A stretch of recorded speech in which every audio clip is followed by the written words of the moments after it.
আসসালামু আলাইকুম এভরিওয়ান, কেমন আছেন সবাই? আজকে আমি বউকুদা রান্না করব।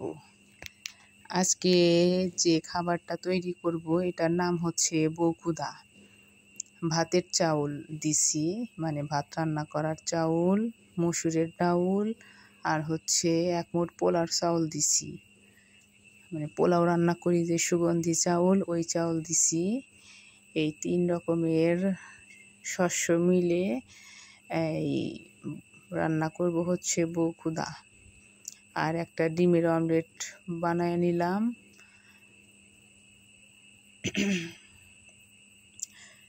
3 রকমের মানে ডাউল আর 2 রকমের চাউল একসাথে করে ধুয়ে নিছি।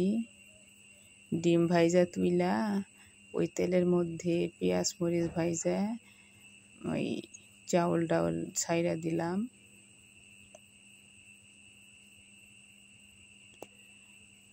এই খাবারে বেশি মশলা লাগে না, এটা অনেকটা খিচুড়ির মতো রান্না করতে হয়, কিন্তু খিচুড়ির মতো অত মশলা দিতে হয় না। এটাতে শুধু একটু আদা বাটা, লবণ, একটু হলুদ গুঁড়া দিলেই হয়ে যায়।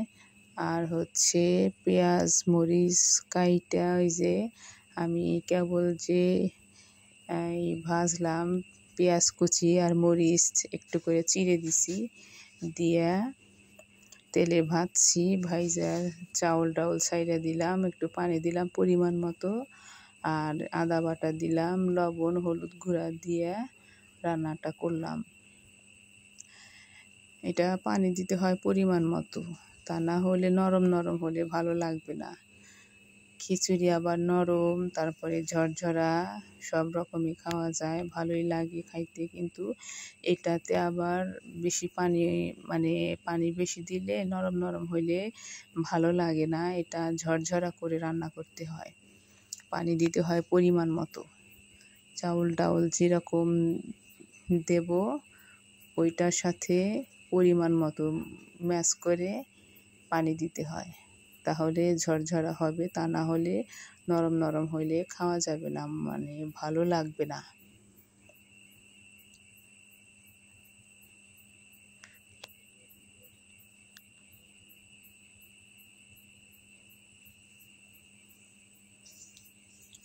রান্না হয়ে গেছে, খাওয়ার জন্য আমি বাইরে নিচ্ছি।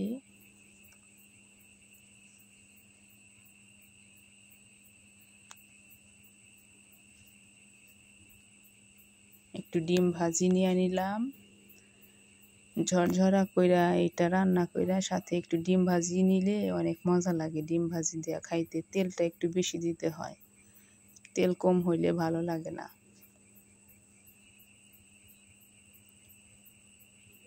তো আজকে রান্না এই পর্যন্তই।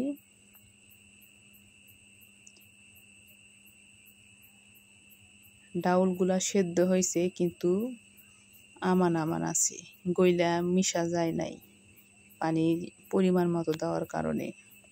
বিদায়।